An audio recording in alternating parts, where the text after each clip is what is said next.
Here is something for you today. Friends, you recall the classical story of the rich man and Lazarus in the Gospel of Luke, chapter 16, from verse 19 to 31.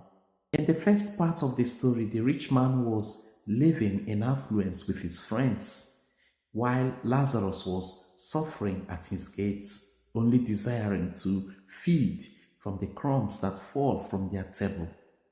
When they both died, there was a reversal of fortunes.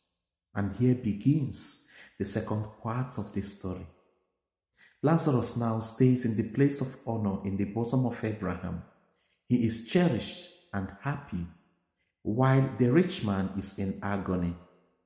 His agony awakens in him a compassion for the five brothers, and he hopes that Lazarus can be sent to warn them.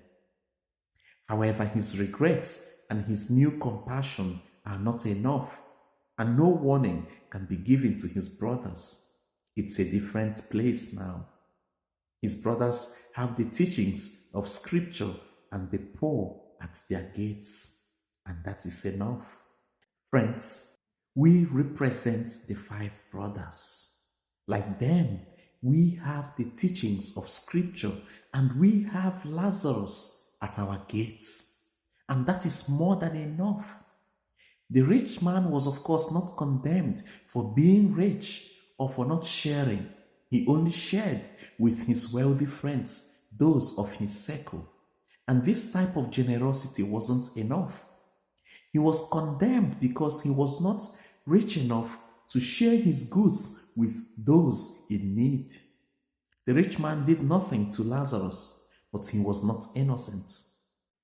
There are times when our innocence is our crime.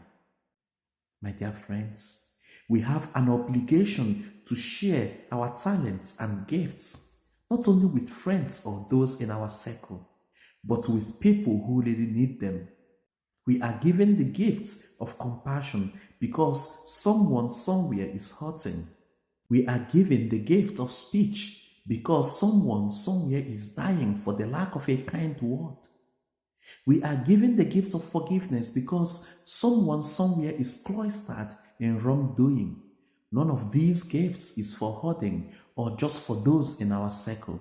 They were given freely. They are to be given freely. Not sharing them is a crime. God bless you. I will again see you some other time. Until then, remain safe.